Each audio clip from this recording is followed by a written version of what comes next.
किसी ने पूछा है कि अच्छे लोगों के साथ बुरा क्यों हो जाता है। आपके आसपास भी ऐसे बहुत सारे लोग होंगे जिन्होंने कभी किसी का कुछ बुरा नहीं किया, फिर एक दिन आपको खबर मिलती है कि उनके साथ बहुत बुरा हो गया, कुछ लोगों ने उसके साथ कुछ कर दिया। तब आपका मन सवालों से भर जाता होगा कि कहते हैं कि अच्छा बनो, अच्छे के साथ अच्छा होता है, फिर जो लोग अच्छे होते हैं उनके साथ बुरा क्यों हो जाता है। बल्कि यह दुनिया तो उल्टा दिखाती है कि जो लोग बुरा करते हैं उन्हें बहुत अच्छा मिलता है। जब हमें ऐसी खबरें मिलती हैं तो हमारा विश्वास अपने भगवान के ऊपर से भी उठने लगता है, क्योंकि अगर कोई भगवान कहीं है तो वह किसी मासूम के साथ कुछ बुरा क्यों होने देगा। जैसे कि हमने कहानी में सुना है, अपनी किताबों में, अपने धर्मों में, अपने पुराणों में सुना है कि भक्त के ऊपर जब भी जरा सी विपदा आई तो वह खुद दौड़े चले आए, परंतु वह इन लोगों को बचाने क्यों नहीं आते। क्या यह सब कहानियां ही हैं? हकीकत में ऐसा नहीं होता। हम सोचते हैं भगवान हमारे जैसा है, क्योंकि हम अपने से ऊपर सोच नहीं पाते।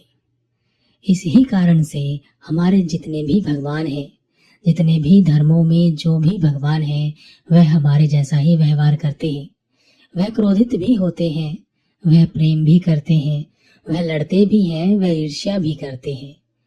एक मनुष्य जो भी कर सकता है वह सब करते हैं, बस वह हमसे ज्यादा शक्तिशाली है।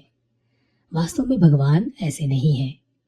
हम अपने आप को बहुत बड़ा मान कर बैठ गए हैं कि हमसे बड़ा कोई नहीं है। नहीं तो इस पूरे ब्रह्मांड में हमारी औकात बहुत छोटी सी है। हम धूल के कण के बराबर भी नहीं है और हम बात बात में भगवान को खींच कर ले आते हैं। पर बात तो सही है कि अच्छे लोगों के साथ बुरा क्यों होता है। तो यह बात कर्मों पर आधारित है। पर कर्म एक ऐसा विषय है जिसमें अगर हम अपने पूर्व विचारों का झोल झाल रखेंगे तो वह कभी समझ में नहीं आएगा। इस दुनिया को जरा ध्यान से देखो, यह कितनी सटीक है। क्या यहाँ कोई गलती है? आपको नहीं लगता कि यह सब कुछ ऐसे बना हुआ है जैसे किसी ने इसे बनाया हो? जैसे आपका खुद का शरीर, जीवन, जल, पानी, अग्नि, वायु, धरती, आपका जन्म लेना, मृत्यु को प्राप्त हो जाना, आपके शरीर का एक सिस्टमैटिक तरीके से काम करना, सब कुछ कितना सटीक है। जब इस दुनिया में सब कुछ इतना सटीक है तो किसी निर्दोष के साथ बुरा कैसे हो सकता है? कहने का मतलब है कि किसी के साथ गलती कैसे हो सकती है?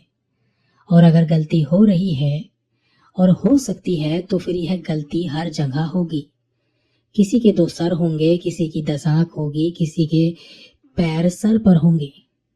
कहने का मतलब है कि जो सब कुछ इतना सिस्टमैटिक तरीके से चल रहा है वह सब बिगड़ जाएगा। ऐसा नहीं होता है।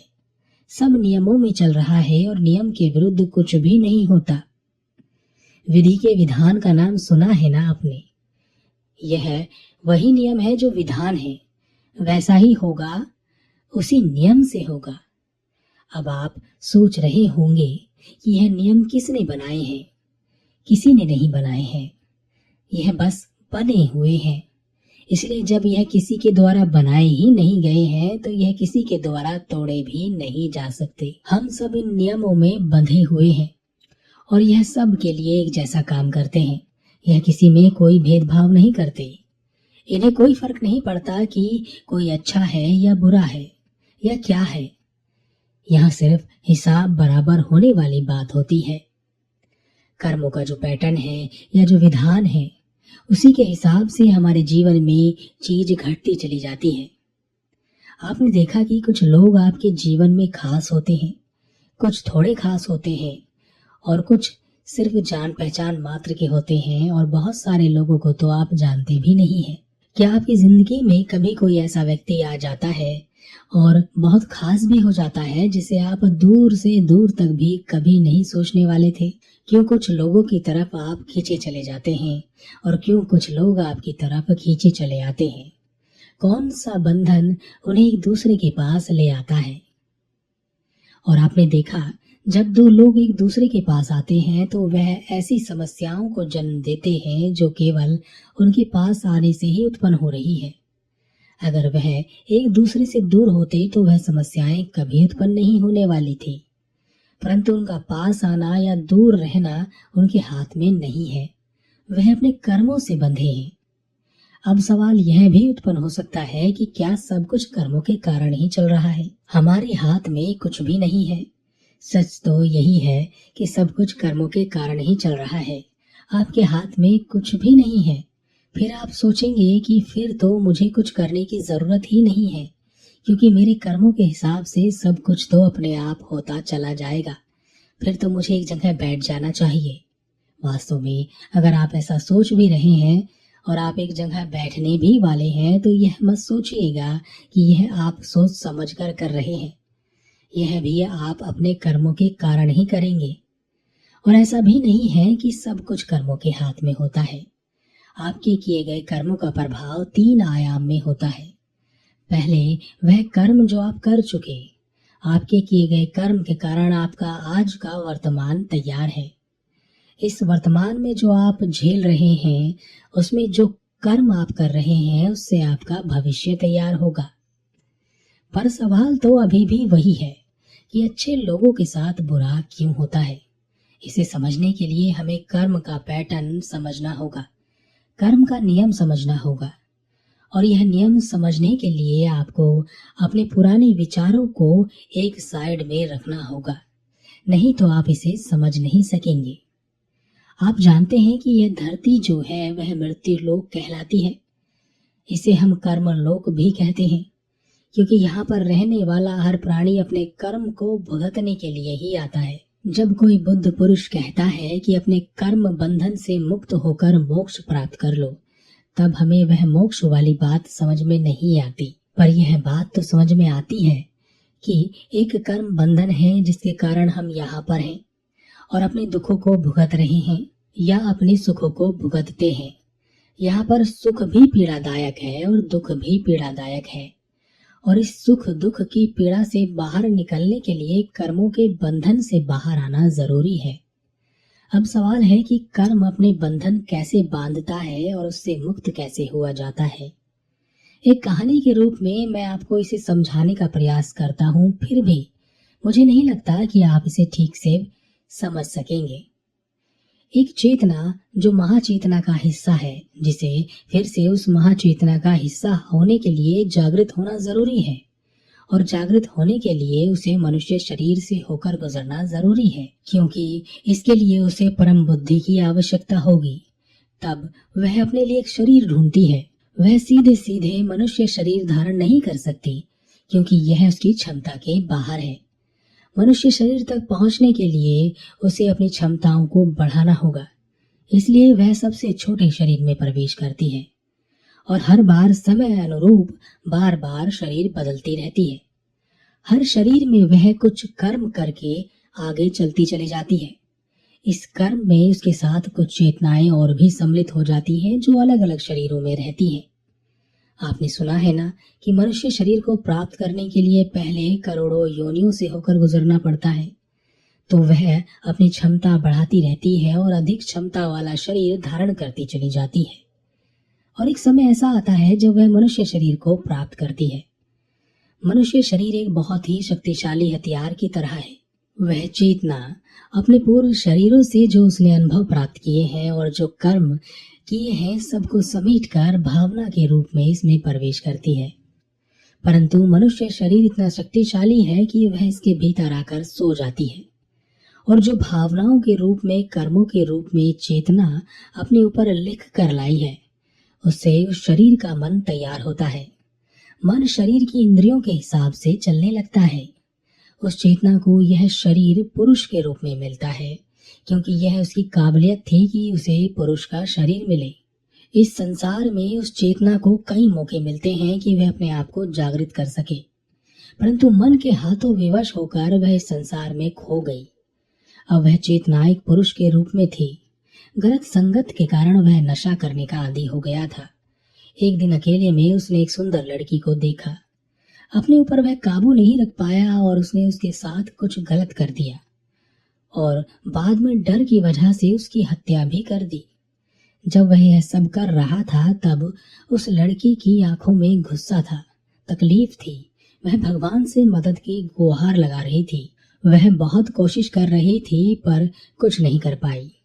जब उसने प्राण त्यागे तो उसके मन में उस आदमी के लिए नफरत थी। वह उससे बदला लेना चाहती थी। बुरा कर्म करके बुरा ही नतीजा मिलता है, इसलिए वह आदमी पकड़ा गया। उसकी बेइज्जती हुई और उसे सजा मिली। लोगों ने उसे पीट पीट कर मार डाला। अब वह चेतना फिर से शरीर से मुक्त हुई और कुछ और नए कर्म और नई भावनाओं को लेकर आगे यात्रा पर निकली। उसके कर्मों के हिसाब से उसे एक नया शरीर मिला जो एक लड़की का था, और इधर वह लड़की जिसकी हत्या कर दी गई थी, उसने पुरुष के रूप में जन्म लिया। यह दोनों फिर से आपस में मिले। दोनों में प्रेम हुआ और दोनों ने शादी कर ली। और शादी के बाद वह पुरुष उस लड़की को मारता पीटता। उसने उस लड़की की जिंदगी नर्क बनाकर रख दी। वह लड़की वहां से आजाद होना चाहती थी पर वह आजाद नहीं हो पा रही थी। वह भगवान से पूछती कि उसके साथ ही ऐसा क्यों हो रहा है, उसने किसी के साथ क्या गलत किया। और एक दिन उस आदमी ने उस लड़की को मार डाला। जब वह लड़की मर रही थी तो वह बहुत दुख में थी। उसके भीतर बहुत गुस्सा था। वह बदला लेना चाहती थी। अपनी पत्नी की हत्या के जुर्म में उस व्यक्ति ने एक लंबी सजा काटी और एक दिन वह भी मर गया। इन दोनों चेतनाओं का फिर से जन्म हुआ। इस बार एक ही घर में उन्होंने भाई बनकर जन्म लिया। इन दोनों भाइयों में कभी नहीं बनती थी। वह हमेशा एक दूसरे की काट में लगे रहते थे। वह जिंदगी भर लड़ते रहे और एक दूसरे को गालियां देते रहे, एक दूसरे को नुकसान पहुंचाते रहे और अंत में मृत्यु को प्राप्त हो गए। हर बार वह अपने साथ कुछ कर्मों को जोड़कर आगे ले जाते। कर्म भावना के रूप में चेतना के साथ चिपक जाते हैं और जब तक चेतना कर्म मुक्त नहीं हो जाती वह बार बार आती रहती है और अपना हिसाब बराबर करने लगती है। मृत्यु लोक में कर्मों का खेल खेलती रहती है। अब आपके दिमाग में एक बात आ रही होगी कि इस प्रकार तो कर्मों से मुक्त हुआ ही नहीं जा सकता और सब कुछ कर्मों के द्वारा ही तय हो जाता है, तो हम खुद कुछ कर ही नहीं रहे हैं। ऐसा नहीं है। मनुष्य शरीर इतना शक्तिशाली है कि वह कर्म बंधन को तोड़ सकता है। वह उन कर्मों से भी छुटकारा पा सकता है जो उसके लिए घातक सिद्ध होने वाले हैं, पर उसके लिए उसे थोड़ा जागृत होने की जरूरत होती है। आपने हिटलर का नाम सुना होगा। एक अकेले हिटलर ने लाखों लोगों को मार डाला, पर ऐसा क्या कर्म रहा होगा कि उस अकेले के कारण इतने सारे लोगों को मरना पड़ा। भले ही मारने वाले और दूसरे लोग थे। आपने जीसस का नाम सुना है। जब उन्हें सूली पर लटकाया जा रहा था तब अंत में एक सिपाही ने उनके पेट में एक भाला मार दिया। तब यीशु ने कहा, परमेश्वर तुम इन सबको माफ करना, यह नहीं जानते कि यह क्या कर रही हैं। यहीं पर अगर यीशु क्रोधित हो जाते, बदला लेना चाहते, तो वह तुरंत एक कर्म के बंधन में बंध जाते जो उनकी चेतना में भावना के रूप में संग्रहित हो जाती। परंतु उन्होंने ऐसा नहीं किया क्योंकि वह जानते थे कि उन्हें कर्म बंधन में नहीं बंधना है। उन्होंने यह भी नहीं कहा कि जाओ मैं तुम्हें माफ करता हूँ। ऐसा कहने पर भी वह कर्म के बंधन में बंध जाते। उन्होंने कहा कि हे परमेश्वर इन्हें माफ करना। उन्होंने अपने पास कुछ नहीं रखा। इस प्रकार वह कर्म के बंधन से मुक्त हो गए। परंतु अगर उनकी जगह कोई दूसरा व्यक्ति होता और वह क्रोधित हो जाता और वह कहता कि मैं तुम्हें कभी माफ नहीं करूंगा, तुम्हारा बुरा होगा, तुम सभी इसके लिए पछताओगे, मैं तुमसे बदला लूंगा, तब अगली बार एक ऐसे व्यक्ति का जन्म होता जो इन सारे लोगों को जो उस प्रक्रिया में शामिल थे, उसके लिए उत्तरदायी थे, उनसे बदला लेता, चाहे वे हजारों होते या लाखों। कर्म किसी को नहीं छोड़ते हैं, चाहे वह कोई भी हो। एक अच्छा कर्म 1000 गुना लौट कर आता है, एक बुरा कर्म भी 1000 गुना लौट कर आता है। आप आज बुरा कर रहे हैं तो सोचना, इसका दंड आपको आज तो मिलेगा ही, आने वाले समय के लिए भी संग्रहित हो जाएगा। आज आप अच्छा कर रहे हैं तो इसका फल आपको अब तो मिलेगा ही, आने वाले समय के लिए भी संग्रहित हो जाएगा।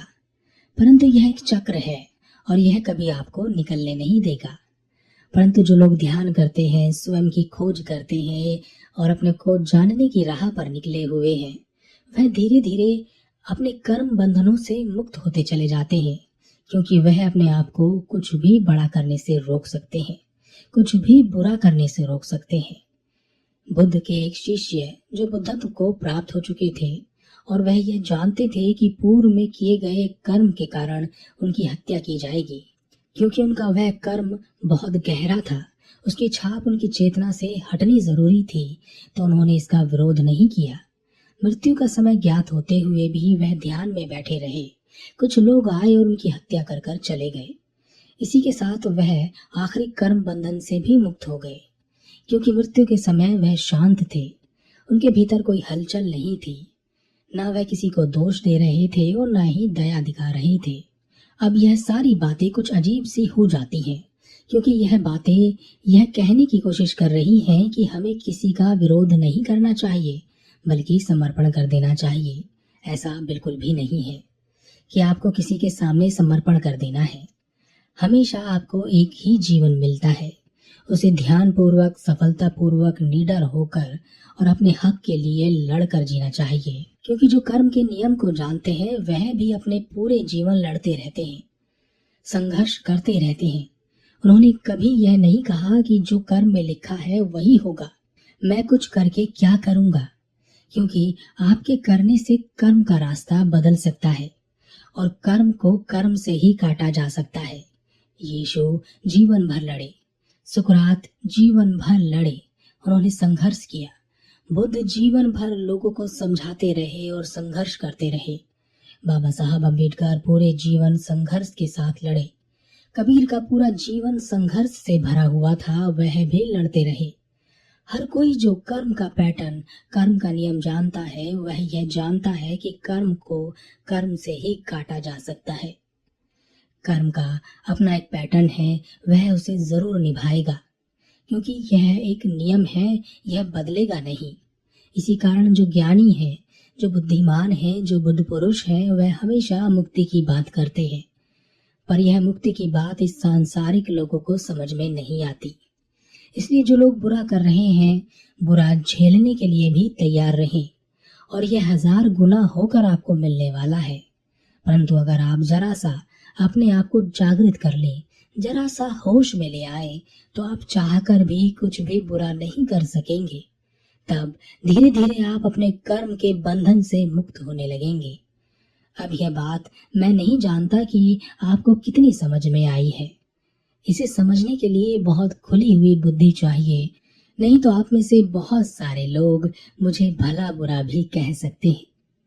और आपका स्वागत है।